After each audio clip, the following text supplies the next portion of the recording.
नमस्कार दोस्तों, आइए सुनते हैं हिंदी साहित्य की ख्याति प्राप्त लेखिका मंजुल भगत जी द्वारा लिखी हुई कहानी नालायक बहू।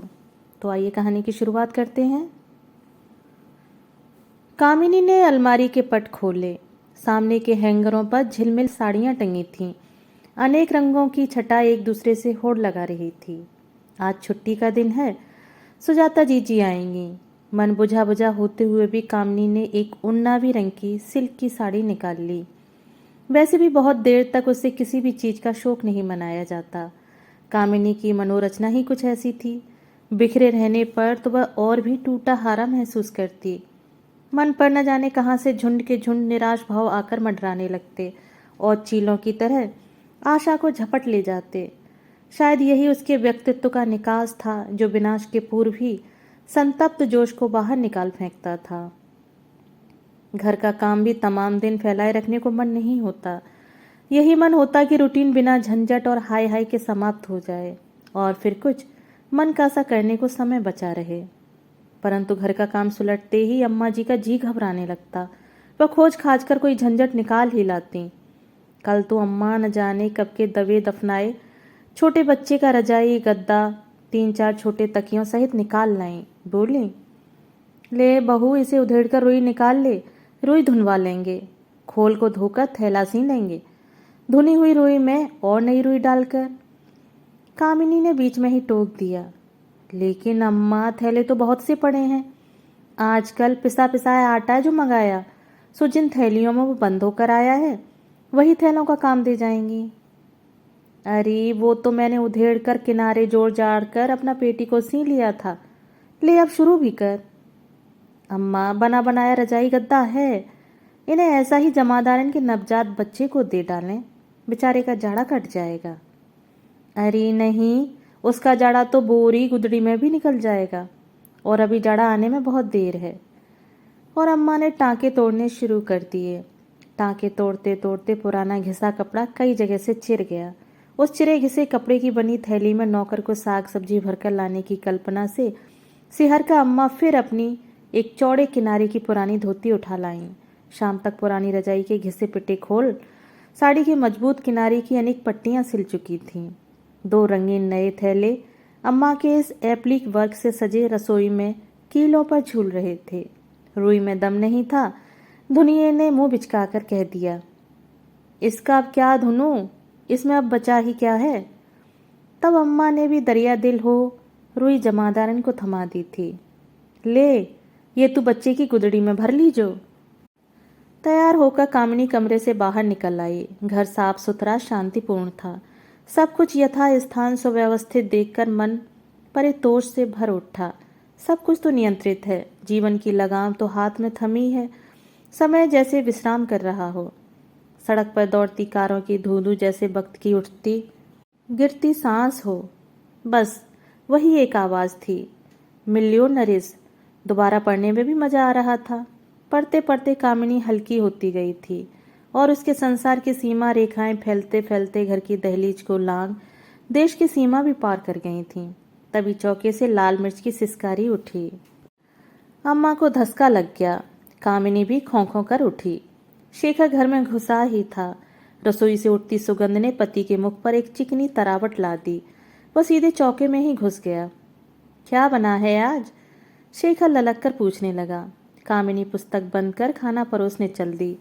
बाहर मोटर का हॉर्न बज उठा और कुछ ही देर बाद कामिनी की ननद सुजाता अपने दोनों बच्चों को लिए पहुंच गई। ननद जी ठाटदार लग रही थीं। चेहरे से रौब टपक रहा था। बदन पर सुख सुविधा की चिकनाई थी। चाल में सुरक्षिता का विश्वास। उम्र में वह दोनों भाइयों से बड़ी थीं। आवाज सुनकर अम्मा भागी आईं। आ गई बेटी, आओ बैठो। अरे कामिनी, खाना लगा दे, बच्चे भूखे होंगे। फिर अम्मा और ननद जी फुसफुसाकर बतियाने लगीं, जैसे किसी रहस्य पर से हौले हौले पर्दा खिसका रही हों। खाने के साथ साथ गपशप भी होने लगी थी। कामिनी को सुखी लोगों से मिलना बहुत भला लगता। सदा झींकते, किस्मत को कोसते, रिरियाते लोगों से उसे बहुत ऊब होती। ननद जी खूब खुशहाल थी। उनका आना कामिनी को सदा अच्छा लगता। इतने में सुजाता ने न जाने कौन सी बात में से बात निकालकर कामिनी के मुख की ओर आड़े तिरछे देखते देखते बोलना शुरू किया। भाई मैं तो भारतीय नारी हूँ। पतिव्रत धर्म में पति के प्रति आदर भावना को भी शामिल समझती हूँ। कभी उनको उपदेश या शिक्षा देना तो दूर की बात, इनकी किसी इच्छा की उपेक्षा तक कभी नहीं की। बस जैसे इन्होंने रखा वैसे ही रह लिए। कामिनी ने अपने को आत्मालाप करते पाया। यह तो ऐसे हुआ जैसे कोई साम्राज्ञी कहे, भाई मैं तो बहुत सीधे सादे जीवन में विश्वास करती हूँ। बस जो खाने को मिला वही खा लेती हूँ और जो पहनने को मिला वही पहन लेती हूँ।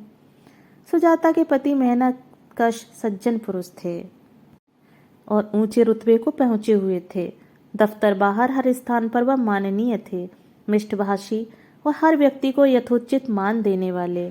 घर में नौकर चाकर सवारी सुख शांति सभी कुछ था। कितना सहज हो गया होगा सुजाता जी के लिए उस पति का सम्मान करना जिसे समस्त समाज ही पूज रहा हो। क्या केवल एक पत्नी ही इतनी नीच हो सकती है कि एक आदरणीय पति को मान का पात्र न माने? कामिनी इन्हीं विचारों की जुगाली कर रही थी जब अम्मा का स्वर सुनाई पड़ा। बहू उठ तो, वह आमों का पार्सल भेजा था छोटे ने, उनमें से कुछ आम तो चुन ला। कामिनी उठकर 5-6 रसीले आम चुन लाई। दूसरे हाथ में लिफाफे में 5 आम और थे। पूछा, अम्मा ये आम कहारी को दे दूं? दिखा तो। कहारी वाले आम देखकर तो अम्मा भौचक्की रह गईं। हैं, ये आम कहारी के लिए हैं? पेटी में सड़े गले भी तो होंगे, वही दे दे निकाल के। ला कुछ आम और चुन ला, सुजाता लिए जाएगी। कहारी को फिर 5 पिलपिले लिज लिजे आम थमा दिए गए। अम्मा सड़े गले आम खिलाकर उसे बीमार करने से तो एक ही स्वच्छ। अम्मा एकदम से तुनक उठी। बस बस बहू, ज्यादा दिलेर मत बनो। आदमी की कमाई धेला ठीक रहा भी नहीं और रानी जी चली हैं दोनों हाथों लुटाने। कोई मुफ्त तो मिले नहीं होंगे, मोल ही लेकर भेजे होंगे छोटे की बहू ने। और वो तो बेचारी कुछ न कुछ भेजती ही रहे। पिछले महीने साड़ी भी तो भेजी थी मेरे लिए, और उससे पहले स्वेटर नहीं भेजा था। लो कहाँ की बात कहाँ उड़ा ले गई अम्मा। छोटे की बहू तरला, कामिनी की देवरानी। कामिनी को कभी उसे ईर्ष्या नहीं हुई। स्वभाव भी अच्छा ही था तरला का। कुछ स्वभाव अच्छा, कुछ कमाऊ सपूत की पत्नी होने के नाते दर्पण पर पड़े अक्स के रूप में ढेर सा यश तरला पर बरस जाता। जब तब अम्मा तराजू लेकर दोनों बेटों को बहुओं समय तौलने बैठ जाती। तब कामिनी को लगता तरला का पलड़ा लियाकत के भार से धम से जाकर धरती पर बैठ गया है और उसका पलड़ा अम्मा की हथेली के आसपास हवा में ही झूलता रह गया है। पिछले हफ्ते शेखर की तीसरी नौकरी भी छूट गई थी। माह का अंत होते ही छोकरे को भी छुट्टी देनी पड़ेगी। अम्मा ही बैंक से रुपया निकालकर जैसे तैसे खर्चा उठाएंगी। अम्मा पर बोझ बनते सोचकर बड़ी लज्जा मालूम हुई। शेखर उखड़ा उखड़ा निरुद्देश्य इधर से उधर खाक छानता फिरता, अखबारों को उलट पलट कर इश्तहारों के जवाब देता रहता। अधिकांश विज्ञापन निरर्थक निकलते। पिछले द्वार से सिफारिश वाले को कुर्सी सौंप दी जाती और अगले द्वार के सम्मुख उम्मीदवारों की कतार रिजेक्ट हो जाती। अम्मा हर किसी से शेखर की नौकरी की बात उठाती। दिवाली के दिन सुजाता के घर दोपहर का खाना था। आज त्योहार का शुभ दिन है। सब कुछ भुलाकर कामिनी ने सजने की ठानी। पिछली रात के रोने धोने के कारण पलकें अब भी सूजी हुई थीं। उस पर पर्दा डालने के लिए पेंसिल से गहरी काली लकीरें पलकों पर खींची गईं।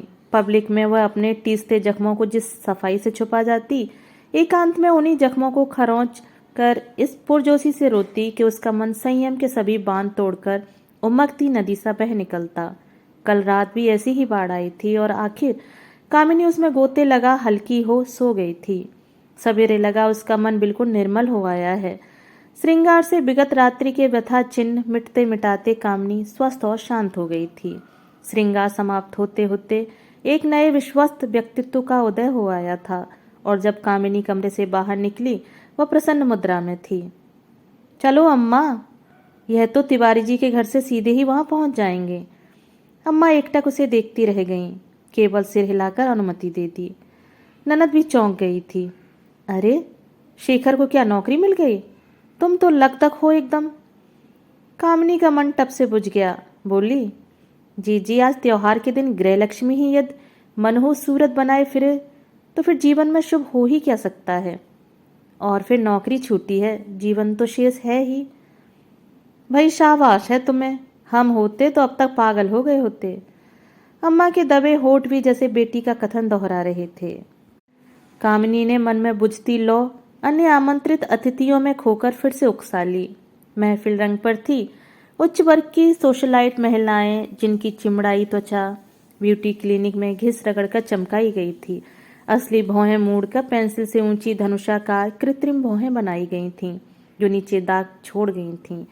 बालों को इस कदर लहक कर छिड़क कर जमाया गया था कि केशों का रेशम बटी हुई रस्सी सा जकड़ गया था। लगता उन केशों की कटीली बाढ़ से उलझकर हथेलियां छिल सकती हैं।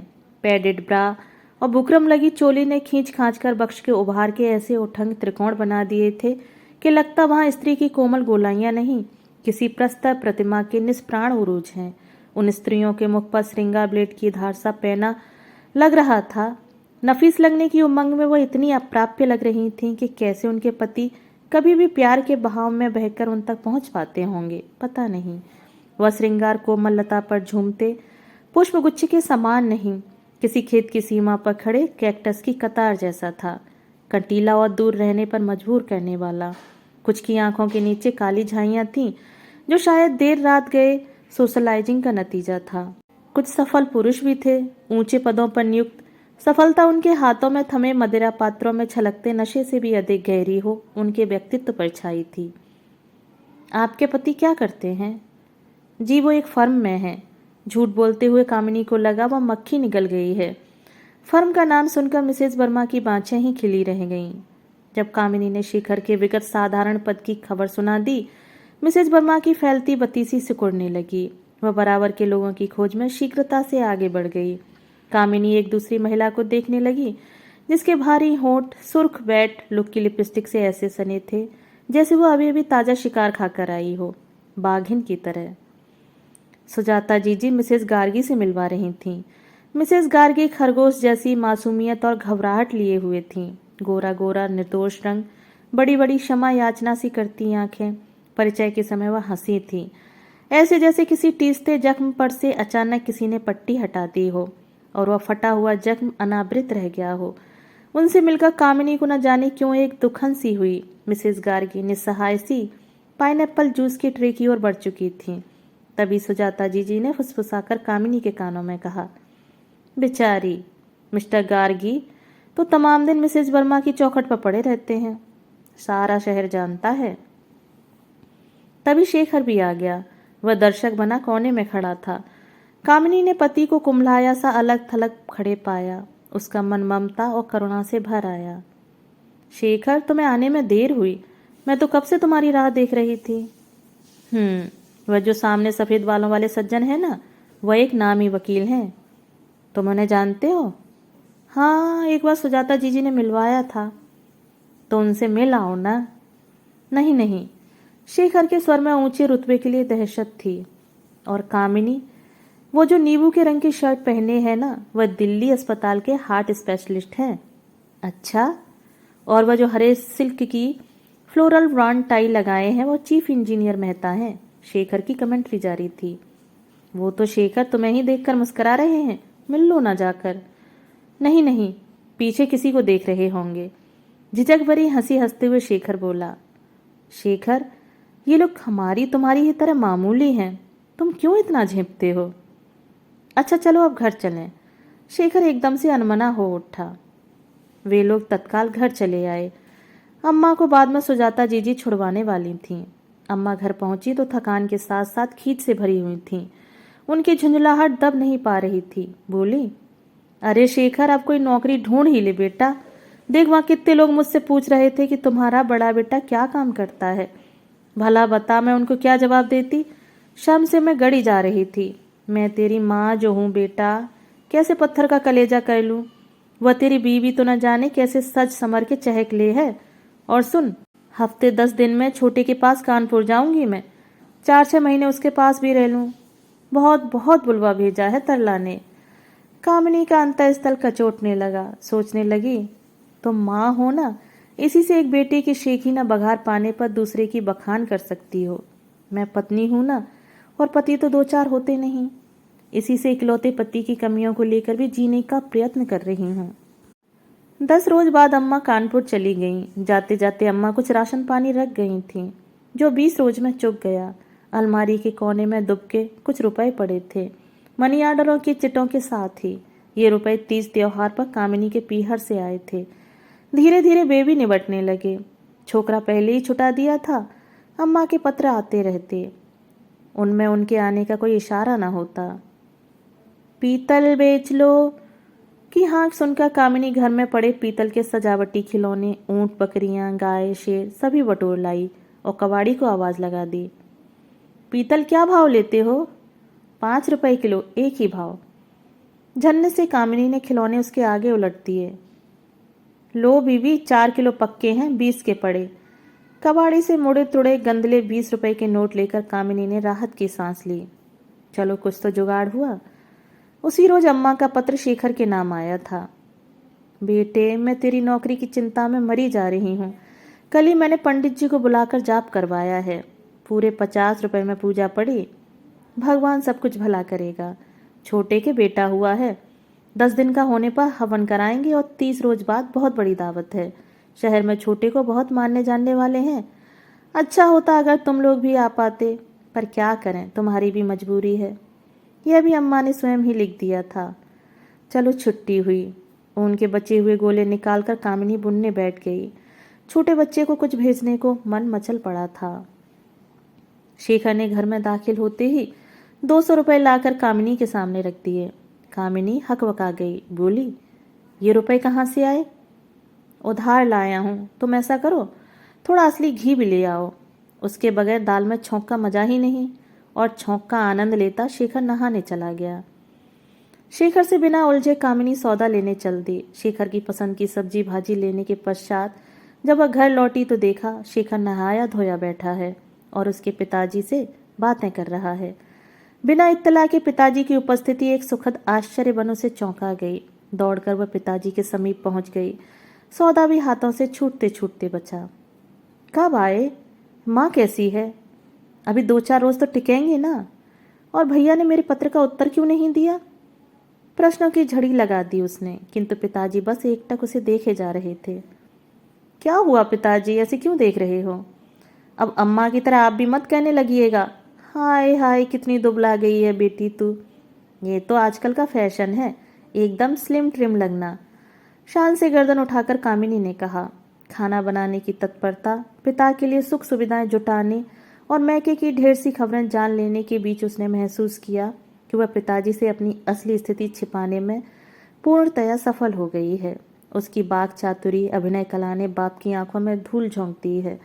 बात बात पर खिलखिल करती हुए ऐसे इठलाती फिर रही थी जैसी कोई ऐश्वर्य की रानी अपने साम्राज्य को देखकर तुष्ट हो उठे। शेखर, तुम आज की छुट्टी ले लो। पिताजी केवल 2 ही रोज को तो आए हैं। अगले दिन प्रातः ही उठकर कामिनी ने अपनी चातुरी दिखलाई। शेखर पल भर चौंका, फिर पलकें झुका लीं। पिताजी ने प्रश्न सूचक दृष्टि ऊपर उठाई, फिर चाय का घूंट गले से उतार कर बोले, कुछ समय के लिए तुम दोनों ही मेरे साथ क्यों नहीं चलते? नहीं पिताजी, अभी इतनी छुट्टी शेखर को कहाँ मिलेंगी? प्रत्युत्तर में कामिनी का प्रश्न था। पर कम्मो? और पिताजी बीच में ही अटक गए। तमाम दिन हंसी खुशी में गुजर गया।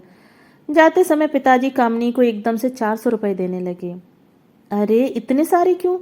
सदा की तरह 101 दीजिए ना। नहीं तो फिर ऐसा करती हूँ कि 2 रोज के आपके खाने पीने का पाई पाई जोड़कर बतला देती हूँ कि 19 रुपए 60 पैसे हुए। चलिए 2-4 रुपए टिप भी छोड़ जाइएगा। पिता के गले में फिर कुछ अटक रहा था, पर लौटाए हुए रुपए उन्होंने चुपचाप रख लिए। फिर बिना कुछ बोले तेजी से बाहर की ओर मुड़ गए। शेखर उन्हें छोड़ने स्टेशन तक गया। कानपुर से अम्मा का खत आया था। शेखर बेटा, तुम्हें देखे बहुत अरसा हो गया। क्या करूं, तरला आने ही नहीं देती। मुन्ना भी मुझसे परच गया है। यहाँ पड़ोस भी बहुत अच्छा है। मेरी दोपहरी उनके साथ ही गुजरे है। पड़ोस के राय साहब का बड़ा लड़का बदली पर दिल्ली जा रहा है। बेचारा मकान की फिक्र में है। सोचती हूँ अगर दिल्ली वाला मकान उन्हें किराए पर दे दूं तो कुछ मेरा भी लेन देन का आसरा हो जाए। दुनियादारी तो बेटे मरते दम तक निभानी ही पड़े है। निकाल के खर्च करते रहो तो कुआं भी खाली हो जावे है। फिर बैंक में तो ऐसा धरा ही क्या है। मेरे ख्याल में तो पीछे वाला कमरा गुसल खाने समय तुम बरत लो और बाकी चढ़ा देना ही बेहतर है। कामिनी ने खत मोड़कर लिफाफे में रख दिया। दूसरा खत खोलकर पढ़ने लगी। पिताजी का था। लिखा था, कामिनी बेटी, इसी महीने की 20 तारीख को तुम थिरानी जी के दफ्तर चली जाना। मैंने उन्हें खत लिख दिया था। उनके दफ्तर में एक जगह खाली है, कुछ रिसर्च असिस्टेंट जैसी पोस्ट है। मुझे मालूम है तुम बहादुर लड़की हो और मेरी लड़की हो, तुम जीवन में अवश्य सफल होगी। कामिनी की आंखों की कोर भीग चली। तो क्या पिताजी को सब ज्ञात है? वह क्यों मुझे बहादुर की उपाधि दे रहे हैं और क्यों इतने बेचैन हैं मेरी नौकरी के लिए? इसी उधेड़बुन के बीच शेखर का आगमन हुआ। तुरंत ही जेब में हाथ डाल 100 रुपए का नोट निकाल कामिनी की गोद में फेंक दिया, जैसे एक बहुत बड़े उत्तरदायित्व से हल्का हो लिया हो। बोला, घर खर्च के लिए हैं। कहाँ से लाए हो? कामिनी की आवाज में तलखी उतर आई। पूछ तो ऐसे रही हो जैसे जन्म से जेब काट कर पैसे लाता रहा हूं। शेखर भी कट गया। फिर भी कुछ कहो तो। कहना यही है कि झटपट कुछ लजीज सा खाने को बनाओ, जो घर में ना हो वह बाजार से ले आओ। कमबख्त आते कुल बुला रही हैं। उत्तर में कामिनी ने दोनों खत शेखर को पकड़ा दिए और रसोई में घुस गई। खाना खाने के पश्चात शेखर इत्मीनान से पांव फैलाकर लेट गया और एक पुरानी पत्रिका उलट पलट करने लगा। तुमने खत पढ़े हैं? कामिनी ने पूछा। हाँ। घर किराए पर उठाना होगा। उठा देंगे। पिताजी मुझे एक नौकरी दिलवा रहे हैं। कर लूं? तुम्हारी मर्जी। तुम्हारी राय पूछ रही हूँ। कुछ हरज भी नहीं है। पिताजी से अपनी नौकरी छूट जाने का जिक्र तुमने किया था? अरे नहीं बाबा। बस शेखर से यही टुकड़े टुकड़े बात मुमकिन है। कामिनी मन ही मन खिन्न हो उठी। 20 तारीख को वह थिरानी जी के दफ्तर जा इंटरव्यू की खाना पूरी कर आई थी। अगले माह की 1 तारीख से उसकी नियुक्ति भी हो गई थी। ठीक ही तो है, वह नौकरी करेगी तो शेखर उधार मांगता नहीं फिरेगा, बदहवासों की तरह नौकरी नहीं ढूंढेगा। नौकरी ढूंढने के लिए भी तो होशो हवास बरकरार चाहिए। सूरत से बेहिसी और लाचारी टपकती हो तो ऐसे बेचारी को इंटरव्यू में कौन सिलेक्ट करेगा? अम्मा भी शायद वापस आ जाएं। आखिर बुढ़ापे में उनको भी तो घर में हंसी खुशी अच्छी लगती होगी। पिताजी की भी उसे लेकर चिंता कम हो जाएगी। दफ्तर घर से दूर नहीं था। कामिनी पैदल ही चली जाती। घर का एक पिछला कमरा बरामदा, उससे मिला गुसलखाना और छोटा सा स्टोर, जो अब रसोई बन गया था, को छोड़कर बाकी घर किराए पर चढ़ा दिया गया था। कामिनी ने अम्मा को अपनी नौकरी की खबर दे दी थी। उत्तर में महाजी ने शेखर को खत लिखा था। सुना है तेरी बीबी नौकरी करने लगी है। आजकल तो सभी करें हैं। कितने रुपए मिल जाते होंगे? दफ्तर एक चुनौती बनकर कामिनी के जीवन में आया था और उसने असीम सजगता और दृढ़ता से उसे स्वीकार किया था। अब तो पांव जमने लगे थे। कामिनी को लगता यूं ही दुनिया इतनी हाय हाय मचाती है। ईमानदारी से पैसा कमाना तो एक खेल है, बशर्ते कि नौकरी हाथ लग जाए। मेहनत करना भी टेनिस का खेल है। उसका सारा मजा ही हरकत और मशक्कत में है। खेल का उद्वेग और उमंग शरीर में एक तृप्त क्लांति छोड़ देता है। खेल से थककर भी मन तुष्ट हो उठता है। लगता क्रिया को एक दिशा मिल गई है। गृहस्थी तो पहले ही सिमटकर एक कमरे में समा गई थी। उसमें अधिक फंसाव की गुंजाइश नहीं रह गई थी और रहा सहा गृहिणी की अनुपस्थिति में सरलतर होता जा रहा था। अब तो संध्या को घर पहुंचकर कामिनी देखती कि इस हल्की फुल्की गृहस्थी की बागडोर शेखर भी सहजता से थाम सकता है। उसकी गृहस्थी अब वन मास्टर्स डॉग नहीं रह गई थी। अब तो उस अड़ियल कुत्ते को शेखर भी टहला कर ला सकता था। जीवन कुछ सहज सरल ही हो गया था। पहली तनख्वाह आते ही कामिनी ने उत्साह से शेखर से पूछा, बतलाओ तो शेखर, तुमने किस किस से उधार लिया था? थोड़े थोड़े करके लौटा देंगे, ठीक है? फिर दे देंगे, अभी छोड़ो। नहीं, वह बोझा सिर पर रखकर मुझसे सिर ऊंचा नहीं किया जाता। कामिनी तुनक उठी। मैं कब कह रहा हूं कि हम बेरुपए मार ही लेंगे, जब सुबीता होगा तब दे देंगे। पर कम से कम बतला तो दो बेरुपए। कामिनी, तुम तो पठान की तरह सिर पर सवार हो रही हो। कर्जा ही तो लिया था, कोई डाका तो नहीं डाला जो इतनी हाय तौबा मचा रही हो। क्रोध के हल्के से झोंके ने बात को उड़ा दिया। एक और वर्ष वर्तमान से खींचकर भूत उड़ा ले गया, जैसे साधिकार अपनी धरोहर कोई किसी से मांग ले। हर आज को जैसे हम भूत से उधार मांग कर लाए हों और कल तक ही चुकाना पड़ेगा। एक ही दिन से दिन घुल घुल कर एकाकार हुए जा रहे थे। उनकी पृथकता केवल कैलेंडर के पन्नों पर ही व्यक्त थी। अचानक एक रोज मेरठ से कामिनी की माँ का स्नेह से गदगद पत्र आया। कम्मो, तेरे भैया का ब्याह तय हो गया है। सब कुछ इतना जल्दी में हुआ कि क्या बतलाऊं। तू फौरन छुट्टी लेकर शेखर के साथ चली आ। ब्याह 20 रोज में ही है। लड़की सुंदर और पढ़ी लिखी है। आदि आदि। तू छुट्टी लेकर शेखर के साथ चली आ। तो शेखर के बेकार होने की बात वहां मालूम है। शेखर, चलोगे ना ब्याह में? ना। क्यों? तुम ही हो आओ। मैंने काम के बारे में इधर उधर बात चला रखी है। शायद इस परिस्थिति में शेखर को ससुराल जाने में हिचकिचाहट हो रही है। यही सोचकर कामिनी ने अधिक अनुरोध नहीं किया। वह ब्याह में जाने की तैयारी करने लगी। दफ्तर का रूटीन बदलकर एकदम से ब्याह का घर हो जाएगा, इस कल्पना से ही मन तरंगित हो उठा। भाभी के लिए छोटे छोटे स्वर्ण कर्ण फूल भी खरीद लिए थे। फल, मिठाई, हर औचित्य बोध से लदी फदी कामिनी अपने पीहर मेरठ पहुंच गई। मेरठ भी एक अपनी ही किस्म का बेजोड़ शहर है। राजधानी से कुल 40 मील की दूरी पर होने के कारण वह बड़े शहर की चकाचौंध से खूब वाकिफ है। मेरठ का रईस नवीनता की खोज में दिल्ली के अनेक चक्कर लगाता रहता है। ये चक्कर उसके शौक को कुछ और भी भड़का देते हैं। यहाँ की हवा लेकर जब वह मेरठ पहुंचता है तो वह दिल्ली वाले से 1.5 गुना अधिक फैशन परस्त और बांका हो जाता है। पूरी तौर से बड़ा शहर न होने की वजह से पुरानी वज़् और अदा भी वहाँ की रिहाइश में शामिल है। लोगों को फुर्सत है और एक दूसरे की जिंदगी में दिलचस्पी, लिहाजा तिल सी बात भी जोरों की अफवाह बनकर आंधी की तरह उड़ने लगती है। हम कहीं इस छोटी जगह में पिछड़े न रह जाएं। इस घबराहट में वहाँ के शौकीन घराने नया फैशन क्या है और वहाँ दिल्ली में काहे का चलन है से चौकन्ने रहते हैं, जबकि कभी कभी खुद दिल्ली वाले ही सोते से जागा करते हैं और देखते हैं कि फैशन उन्हें छोड़कर आगे निकल चुका है। ऐसे में मेरठ जाकर उसे पकड़ ले सकते हैं। कामिनी को आया सुनकर मिलने जुलने वालों का तांता लग गया। बड़े लगाव से स्त्रियां उसके आभूषण छू छू कर देखती। कामिनी कहती, क्या देख रही हो? वही फैशन तो हमें सदा धोखा दे जाता है। हमें जो साड़ी 5 साल पहले भा गई वह आज तक भाती रहती है, और जिस पर कल मन आएगा वह यकीनन 4 साल बाद रिलीज होने वाला होता है, या फिर 10 साल पुरानी घिसी घिसाई फिल्म सा पिट चुका होता है। हमारे कपड़े जेवर देखकर आप केवल हमारी पसंद का अंदाज लगा पाएंगी, दिल्ली के फैशन का नहीं। स्त्रियां हंस पड़ती, पर निराशा उनके मुख पर साफ पुती होती। शादी की गहमा गहमी में दिन गुजर गए। नई बहू अभिमान और रोमांच बिखेरती ससुराल आ गई थी। मान लाड़ और उमंग में कामिनी के कपोल रक्ताब हो आए।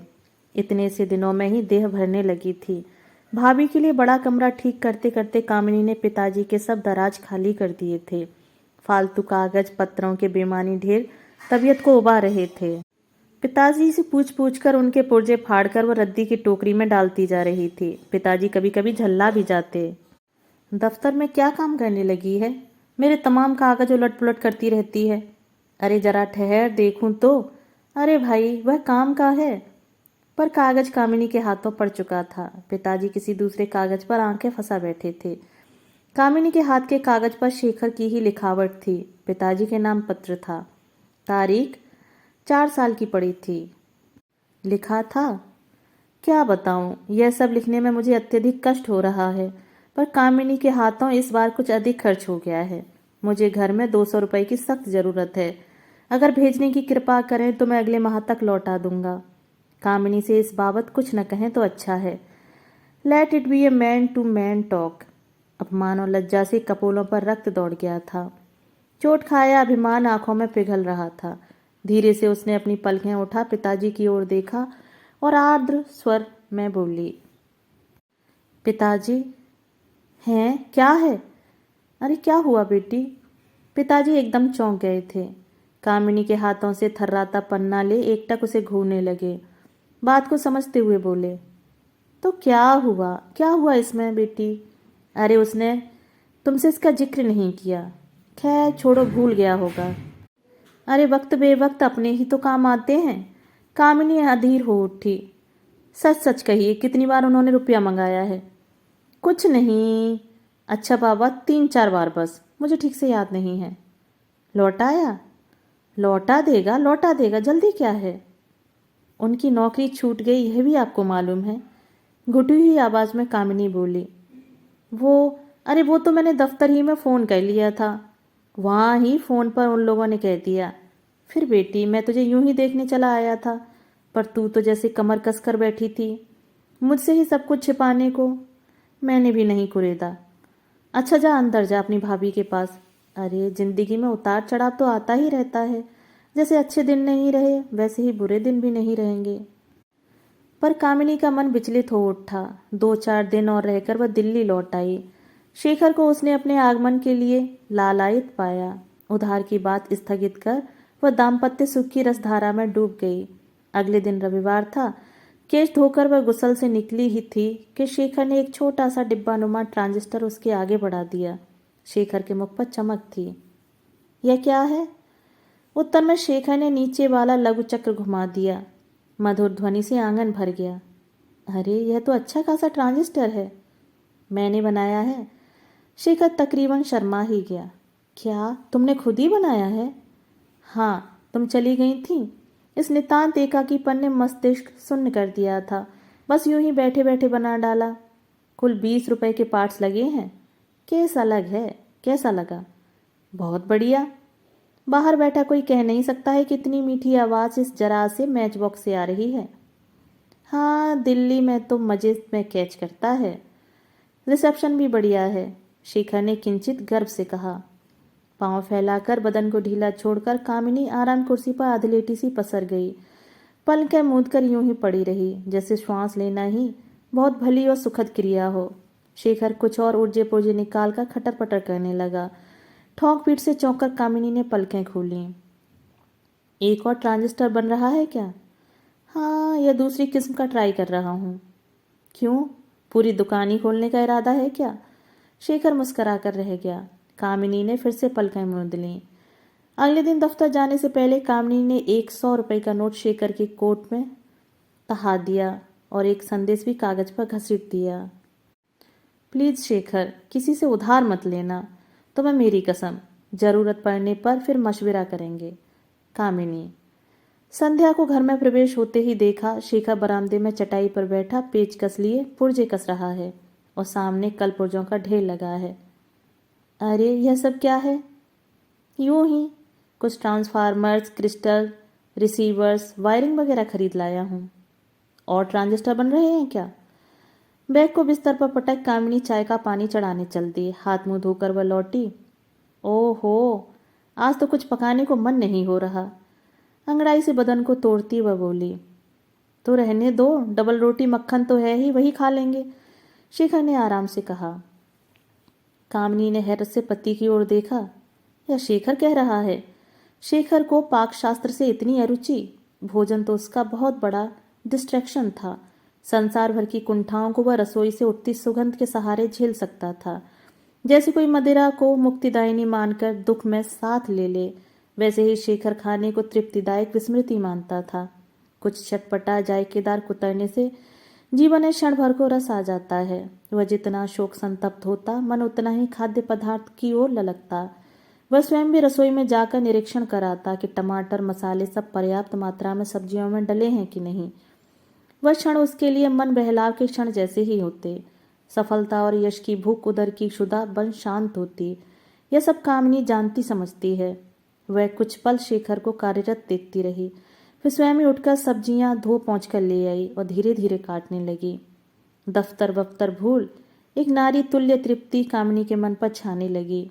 अपने पुरुष को अपने हाथ का बना खिलाने की तुष्टि, वही पुरानी घिसी पिटी मनोभावना, किंतु कितनी प्रबल, कितनी अबोध, कितनी सहज। कानपुर से अम्मा का पत्र आया था। लिखा था, शेखर बेटे, मेरी तबीयत कुछ अच्छी नहीं रहती। बुखार भी आ जावे है, खांसी नजला भी चले है।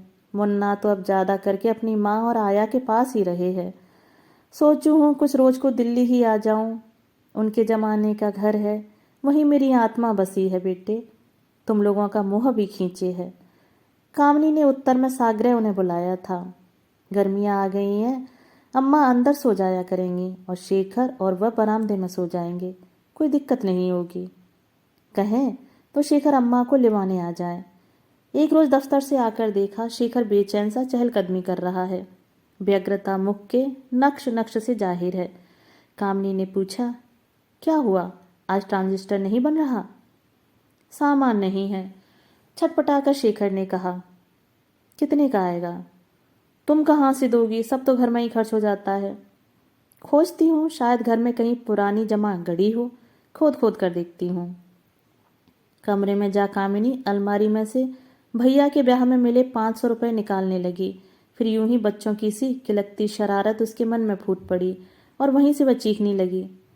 शेखर जल्दी आओ, यहाँ खजाने पर बहुत बड़ा विषधर बैठा है। शेखर भन्नाता हुआ अंदर आया। मजाक मत करो कामिनी, मैं बहुत परेशान हूँ। पर कामिनी के हाथ में रुपए देखकर उसकी आंखों में एक लपट उठी। कामिनी ने देखा आशा का भी एक रंग होता है जो इस समय शेखर की आंखों में झलक रहा है। कहाँ से आए? कामिनी, मुझे दे दो सब के सब। मैंने रुपयों से? तुम नहीं जानती कामिनी, वह 5 ट्रांजिस्टर मैंने बर्मा की दुकान पर रखवा दिए हैं। एक के बारे में तो एक ग्राहक पूछताछ भी कर गया है, शायद आज लेने भी आए। शेखर को इतना प्रसन्न देख कामिनी के चेहरे पर भी छूत की तरह मुस्कान फैल गई। वह शेखर से सट गई। उस गर्माहट में उसे एक सुरक्षा का आभास मिला। उसका मन विश्वास से भर उठा। तुम खुश दिखलाई दो शेखर, तो ट्रांजिस्टर बिके न बिके, जीवन इस प्रकार भी चलता रह सकता है। रुपए लेकर शेखर तीर की तरह बाहर हो लिया। फिर वह बहुत से सामान से लदा फदा ही घर पहुंचा था। तुरंत ही पेचकस लेकर बैठ गया था। रात के 10 बजे बड़ी मनोहार धमकी से विवश होकर वह भोजन के लिए उठा। बड़े बड़े निवाले ऐसे सटक गया जैसे एक कर्तव्य निभा रहा हो। उस समय उसकी जिह्वा के लिए शाक और घास में विशेष अंतर नहीं था। खाने के पश्चात फिर बड़ी माथापच्ची शुरू कर दी उसने। अर्धरात्रि के समय कामिनी को उसकी अनुपस्थिति का आभास हुआ तो वह आंखें मलती उठकर बरामदे में जा पहुंची। देखा शेखर निष्पलक कल पुर्जों के पेचकस रहा था। कामिनी बलपूर्वक उसे बिस्तर पर खींच लाई। शेखर, इस तरह तो तुम पागल ही हो जाओगे। शेखर ने अपना क्लांत श्रांत मस्तक कामिनी के बक्ष पर गड़ा दिया, जैसे संपूर्ण जीवन की निराश थकान उसी एक पल में यहीं मिटा देना चाहता हो, जैसे कामिनी के हृदय स्पंदन से नवजीवन शक्ति खींच लेना चाहता हो। कामिनी ने हौले से अपने होठ शेखर के मस्तक पर मुंह का आशीर्वाद में टिका दिए। शेखर की पलकें थिरकती तितली के हल्के पंखों की तरह पत्नी के बक्ष पर उठ गिर रही थीं। अचानक बक्ष पर ढुलक आई अश्रुधारा ने उसे चौंका दिया। शेखर का झुका सिर और बहते अश्रु जैसे उसे क्षमा याचना कर रहे थे। कामिनी के अंतर में ममता जैसा कुछ छलछला आया। उसने शेखर को अपनी बाहों के सुरक्षित घेरे में समेट लिया, जैसे पतली दुबली छरेरी टहनी पर डहेलिया का फूल लहक रहा हो। ऐसे ही कामिनी के होठ बार बार शेखर के मस्तक को चूम चूम लेते। न जाने कब गहन निद्रा ने इस मोह ममता भरे दृश्य पर पर्दा डाल दिया। शेखर के 6 ट्रांजिस्टर बिक गए थे। बर्मा पार्टनरशिप जैसा कुछ चाह रहा था। पैसा लगाने को राजी था। काम करने के लिए जगह बता रहा था। स्मॉल स्केल इंडस्ट्रीज के दफ्तर में जाकर रजिस्ट्री कराने को तत्पर था। सारी दौड़ धूप लाइसेंस आदि का निपटारा खुद ही कर लेने को आकुल था। शेखर, यू हैव अराइव्ड, कामिनी ने ऐलान कर दिया। अम्मा की पहुंच का तार पा कामिनी ही उन्हें लिवाने स्टेशन दौड़ी। शेखर बिखरा हुआ बैठा था। सवेरे से ट्रांजिस्टर से चिपका पड़ा था। सारा बरामदा ही म्यूजियम बना हुआ था। अम्मा वाकई बहुत दुर्बल लग रही थीं। घर पहुंचकर जब उन्होंने शेखर के इस फैलाव के बीच आलती पालती मारकर समाधि लगाए देखा तो उनकी आंखें कोनों तक फैल गईं। अरे, यह क्या कर रहा है बेटे? यह कबाड़ कैसा है? कैसी हो अम्मा? जरा हाथ मुंह धोकर कुछ खा पी लो, मैं अभी आया। कामिनी, देखो तो अम्मा को क्या चाहिए। तौलिया बौलिया तो दे दो कुछ। अम्मा धम से वहीं बैठ गईं और आंखें फाड़ फाड़ कर उस कबाड़ में शेखर को मन प्राण से दृष्टि गड़ा कुछ कुछ करते देखती रहीं। अगले रोज ही अम्मा को डॉक्टर को दिखलाया था। विशेष चिंताजनक कुछ नहीं था। टॉनिक दवाइयाँ डॉक्टर ने लिख दी थी। कुछ ही दिनों में अम्मा पहले से स्वस्थ दिखलाई देने लगीं। उनकी बातों से लगा शेखर और कामिनी को यूं विवश छोड़कर कानपुर चले जाने के लिए किंचित अपराध भावना उनके मन में थी। उसी आत्मग्लानि से मुक्त हो उनकी मनोदशा स्वस्थ हो गई थी। शेखर के बढ़ते फलते काम ने उन्हें आश्चर्यचकित कर दिया था। वह प्रसन्न थीं। गृहस्थी का जो संक्षिप्तीकरण हुआ था, अम्मा के स्वस्थ होने पर वह फिर से अपना पूर्ण विस्तार पा गई थी। सुजाता जी अक्सर ही आया करती। अम्मा को संबोधित करके एक बार उन्होंने कहा था, भाई मेरा तो अटूट विश्वास है कि स्त्री घर की शोभा है। नारी को अपना व्यक्तित्व पूर्णतया पति की छाया से एकाकार कर देना चाहिए। Every great man has a woman behind him. Kamini और शेखर भी इस संवाद के समय जीजी के दरबार में थे। कामिनी बोली, पर जीजी, ऐसा करने पर क्या समाज का एक अंग सदा पंगु, सदा अबला नहीं रह जाएगा? अरे तो घर में इतना कुछ तो है करने को। घर का नियमित काम 2-4 घंटों में समाप्त हो ही जाना चाहिए। कामिनी फिर बोली। तभी अम्मा कह उठी, अब शेखर कोई बेकार थोड़े ही है। तू किसे दिखाने को काम कर रही है? घर में क्या खाने को नहीं है, दुनिया क्या कहेगी? अम्मा, घर में यदि खाने को ना हो तो दुनिया तो आकर खिला नहीं जाएगी। मेरे काम करने न करने से दुनिया को मतलब। और वह कमरे में खिसक गई। शेखर ने बर्मा से बातचीत करके एक बड़ा सा घर किराए पर ले लिया था। कामिनी छुट्टी लेकर उसकी साज सज्जा में लग गई थी। दिन उमंग भरे गुजर रहे थे, किंतु अम्मा फिर अनमनी हो चली थी। आखिर एक रोज बोल ही पड़ी, बहू, मैं कुछ दिनों को कानपुर जाऊंगी। तुम्हारे घर में कोई बाल बच्चा तो है नहीं। तुम दोनों चले जाते हो तो घर प्रेतों का डेरा लगे है। कल रात मुन्ना मुझे सपने में दिखलाई दिया। फिर बहू की हालत भी नाजुक है, कैसे संभालेगी सब कुछ? एक बार अम्मा का मन जो उचटा तो फिर उन्होंने कानपुर जाकर ही दम लिया। बच्चा? हाँ, अब शेखर का मन और पग एक स्थान पर टिक गए लगते हैं। अब बच्चे की प्लानिंग की जा सकती है। पहले तो उसकी 3-3 नौकरियों के छूटने के बीच कभी इतनी सुरक्षा का आभास ही नहीं मिला कि बच्चे की सोची जा सकती। किंतु बच्चा होने पर वह यकीनन सर्विस छोड़ देगी। उस सुंदर अनुभव के एक एक पल का आभास लेगी। शेखर कहीं फिर ढीला पड़ गया तो क्या? वह सदा तो पति के सम्मुख एक त्याग में उदाहरण नहीं बनी रह सकती। शेखर, तुम्हें कभी बच्चे की लालसा नहीं होती? हैं? शेखर ऐसे चौंका जैसे कोई बहुत ही महत्वपूर्ण बात पर भुला बैठा हो और अब अचानक वह अपनी पूर्ण महत्ता के साथ याद हो आई हो। हाँ, बच्चा तो होना ही चाहिए, लेकिन फिर दफ्तर कैसे जाओगी? नहीं जाऊंगी। हैं? शेखर और भी चौंका, जैसे कामिनी और दफ्तर का कोई अटूट संबंध हो। हाँ और क्या? हाँ हाँ और क्या? दफ्तर तो छोड़ा जा सकता है। शेखर को अनायास ही कामिनी का दफ्तर छोड़ना मुमकिन लगा। कामिनी को पिल्स छोड़े 2 साल बीत चले थे, पर नौकरी छोड़ने की नौबत अभी नहीं आई थी। तरला का दूसरा बच्चा, बेटी 1.5 साल की हो गई थी। अम्मा इस बीच 6 महीने दिल्ली रह गई थीं, पर तरला के पांव उनके यहाँ आते ही फिर भारी हो गए थे और अम्मा का कानपुर जाना फिर से आवश्यक हो गया था। कामिनी ने 2 भिन्न डॉक्टरों से अपना निरीक्षण भी कराया था। दोनों ने उसे पूर्णतया त्रुटिहीन बतलाया था और शेखर की जांच का परामर्श दिया था। शेखर को वहां चलने के लिए कहने से उसका मन भयभीत था, मानो उसी में कोई त्रुटि, कोई अभाव निकल गया तो। जिस उमंग से शेखर अपने काम में व्यस्त है, वह जो एक आत्मसम्मान उसमें आता जा रहा है, जीवन के प्रति जो एक उल्लसित रुचि उसके मन में जन्म ले रही है, वैसी बात सुनकर यदि सब नष्ट हो गया तो संभव है वह अपने को अयोग्यहीन समझने लगे। नहीं, शेखर कदापि इस कमी का सामना नहीं कर पाएगा। वह कामिनी के सम्मुख अति अपमानित, अति लज्जित महसूस करेगा। शायद एक अपराध भावना भी उसके अंतर में समा जाए। बहुत तरसा कर यह दिन आया जब शेखर अपने को समर्थ पा रहा है। कामिनी उसे पुनः अपूर्ण नहीं होने देगी, किंतु सत्य तो जानना ही होगा। सत्य जान लेने पर ही वह सच्चाई से टक्कर ले सकेगी। कामिनी ने अपने चिकित्सक से परामर्श लिया। उसी के क्लिनिक में एक पुरुष डॉक्टर से समय निश्चित किया। शेखर ने कहा कि उन दोनों की ही जांच आवश्यक है। निष्कर्ष जानने को वह स्वयं ही गई। पूर्ण संभावित, पूर्ण शंकित परिणाम ही निकला। समस्या निराशाजनक थी। शेखर की दशा का कोई निदान नहीं था। शेखर को कुछ भी ज्ञात होने नहीं पाया। उसके लिए डॉक्टर और कामिनी का एक ही पूर्व निश्चित उत्तर था, आप दोनों बिल्कुल ठीक हैं। बच्चा होना न होना भगवान के हाथ है। शेखर, हम तुम पूर्णतया स्वस्थ हैं, बच्चा भाग्य पर निर्भर है। कामिनी का दफ्तर और शेखर का व्यापार दोनों उन्नति पथ पर थे। अम्मा तरला के दूसरे पुत्र जन्म और तीसरे शिशु प्रजनन से निपटकर लौट आई थीं। माला फेरते फेरते एक गहरा निश्वास छोड़कर अम्मा जब तब बुदबुदा उठती, अब तो एक ही चाहना रह गई, मेरा शेखर कहीं निपुता ही न रह जाए, उसकी बेली भी फले फूले। हे भगवान जी महाराज।